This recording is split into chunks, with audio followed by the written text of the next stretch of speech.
At this point, it seems like the climb to be at the top of the streaming mountain won't end with a winner-take-all champion standing over their distinguished competitors. Instead, the race is about building a stockpile of reboots, beloved classics, and buzzworthy original series in an effort to reduce churn and keep the subscription numbers climbing. While there are more than a few streaming services now, Disney and Netflix seem to be the two biggest players currently battling to keep eyes on the app and subscribers from leaving before the next billing cycle. Of these two streaming titans, which is the better stock for investors? Let's take a look.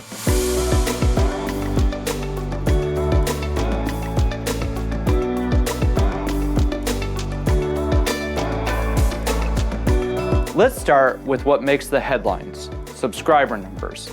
Netflix ended 2021 with about 222 million subscribers, while Disney ended 2021 with about 129 million subscribers to their Disney Plus streaming platform.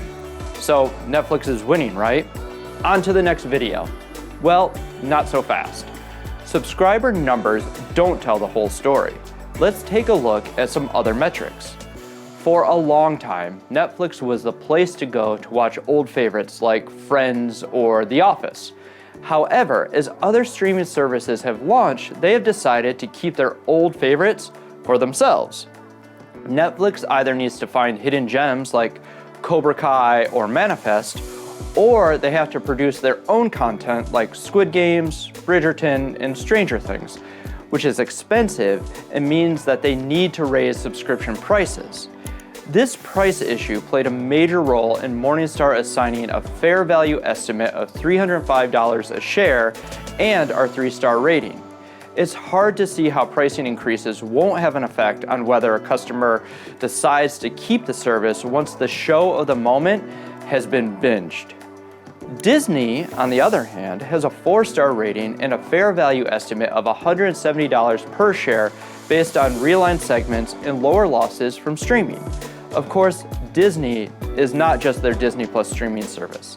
They also are dealing with challenges presented by cord cutting, which affects the revenue of ESPN, lower attendance to their parks due to COVID-19, and while the Marvel Cinematic Universe gets people to the theater more than any other property, audiences haven't returned to the theaters at the 2019 levels.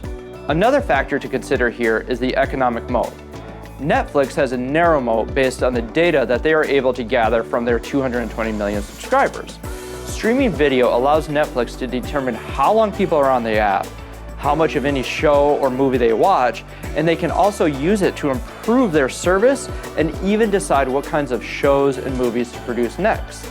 Now, Disney has built themselves a wide moat that includes not just streaming, but theatrical movies, cable and network TV, and theme parks.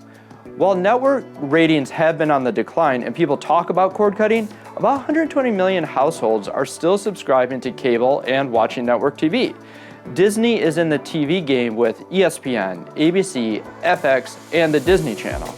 On the movie side, Marvel Studios, Pixar, Lucasfilm, Disney Animation, Disney Live Action Movies, and 20th Century are studios under the Disney umbrella. Not to mention that the Disney library is packed with beloved characters with cross-generational appeal that range from Cinderella to Moana to Darth Vader to Captain America to Buzz Lightyear, all of whom can be seen in person at Disney parks across the world. In addition to playing in theaters and on TV, all of these movies and TV shows can be watched via streaming on Disney Plus, ESPN Plus, and Hulu Plus, which consumers can subscribe to individually or bundle all together. All of this taken together means that Disney has multiple levers for revenue in addition to their streaming service, including theme parks, character merchandise, theatrical box office, and cable TV. Compare that to Netflix, which has 2 levers for revenue: increasing subscriber numbers and increasing prices on those subscribers. However, increasing prices might cause those subscriber numbers to drop. In the end, both Netflix and Disney have their ups and downs, but when it comes to investing, Disney's wide moat and diversified revenue stream will keep the company spinning while the streaming world churns.